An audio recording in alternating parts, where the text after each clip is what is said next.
สวัสดีครับคลิปนี้ผมจะขอแนะนำสัญญาณกันขโมยยี่ห้อ Scoopstone ของร้านยูคอที่มีจำหน่ายจะประกอบไปด้วยตัวแม่นะครับตัวแม่นี้จะเหมือนเป็นโทรศัพท์เราใส่ซิมโทรศัพท์ 3G เข้าไปแล้วเสียบปลั๊กไฟอยู่ที่บ้านนะครับเสร็จแล้วเราจะมีตัวประกอบก็คือเป็นเซนเซอร์ไม่ว่าจะเป็นเซนเซอร์ตรวจจับความเคลื่อนไหวตัวนี้ครับหรือว่าเซนเซอร์ตรวจจับความเคลื่อนไหวแบบไม่จับสัตว์เลี้ยงถ้าเกิดที่บ้านถ้าลูกค้ามีสัตว์เลี้ยงไม่ว่าจะเป็นหมาเป็นแมวเดินผ่านเซ็นเซอร์ตัวนี้เขาก็จะไม่จับนะครับจะจับเฉพาะวัตถุที่มีการเคลื่อนไหวตัวใหญ่ๆนอกจากนั้นก็จะใช้กับเซ็นเซอร์พวกตรวจจับควันตรวจจับอาจจะเป็นตรวจจับเป็นลักษณะเป็นก๊าซตัวอื่นๆแล้วเซ็นเซอร์พวกนี้ก็จะเป็นแบบมีสายนะครับเครื่องตัวนี้ก็จะต่อกับแบบมีสายได้3 อันเพราะว่าแบบมีสายนี้อาจจะเสถียรกว่าพวกนี้จะเซนเซอร์ต่างๆเนี่ยจะเป็นแบบไร้สายจะใส่ถ่านอายุประมาณ2 ปีเราก็จะเปลี่ยนถ่านแล้วนอกจากนั้นก็จะมีตัวเป็นไซเรนก็จะมีด้วยกัน3 แบบจะเป็นแบบที่เสียบปลั๊กอยู่ข้างนอกบ้านนะครับตัวนี้เสียบปลั๊กอยู่ข้างนอกบ้านข้างนอกบ้านเนี่ยขอโทษครับตัวนี้จะเป็น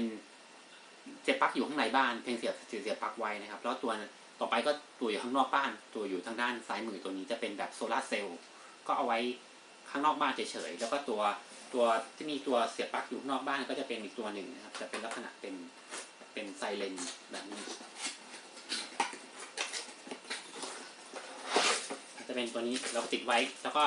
เราก็เสียบอะแดปเตอร์แล้วเราก็ลากสายไฟมาโยงเข้ากับตัวนี้วิธีการทำงานนะครับเมื่อเซนเซอร์เหล่านี้หรือว่าเซนเซอร์ตัวจับความเคลื่อนไหวหรือตัวจับควันเขาก็จะส่งสัญญาณเป็นคลื่น433เมกะเฮิรตซ์ไปที่เจ้าตัวเครื่องแม่ก็จะโทรเข้าหาเรานะฮะเราก็จะรู้ว่ามีคนบุกรุกซึ่งตัวนี้สามารถตั้งเป็นหมายเลขได้เราก็จะรู้ว่าจุดไหนมีการเคลื่อนไหวจุดไหนตัวจับควันเสร็จแล้วตัวแม่ก็จะส่งสัญญาณแบบไร้สายไปที่ไซเรนต่างๆอย่างเช่นไซเรนตัวนี้ราคา1,500พวกนี้จะราคา900ไซเรนตัวนี้ก็จะส่งเสียงร้อง20 เดซิเบลซึ่งเสียงดังมากนะครับแทบหูแตกทำให้คนร้ายที่เข้ามาหรือผู้บุกรุกเนี่ยตกใจแล้วก็จะมีแสงส่วนตัวนี้จะติดอยู่นอกบ้านก็จะเสียงดังครับไปถึงบ้านข้างๆ120 เดซิเบลเสียงดังมากนะครับก็เสียงดังไปถึง10 บ้านนะครับส่วนแล้วก็จะมีเป็นแสงไฟส่วนตัวแบบโซล่านี่เราแค่เอาไปตั้งไว้เฉยๆครับก็จะรับพลังงานจากแสงอาทิตย์เมื่อเอาไว้ตั้งไว้อยู่นอกบ้านเมื่อมีทริกเกอร์สัญญาณตัวนี้ก็จะมีแสงแล้วก็จะมีเสียงด้วยก็นับว่าเราสามารถที่จะปลดล็อกทางมือถือได้นะครับปลดล็อกก็คือว่าเราออกไปจากบ้านแล้วเราลืมล็อกเราก็สามารถที่จะล็อกมือถือล็อกก็คือว่าให้เซนเซอร์ตัวนี้ทำงานเวลาเราก่อนกลับถึงบ้านเราสามารถที่จะปลดล็อกทางมือถือแล้วก็รายงานผลการทำงานทางมือถือถือว่า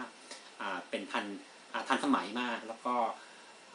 ตัวนี้ใช้งานได้จริงวันนี้ร้านยูคอก็จบการรีวิวเพียงเท่านี้สวัสดีครับ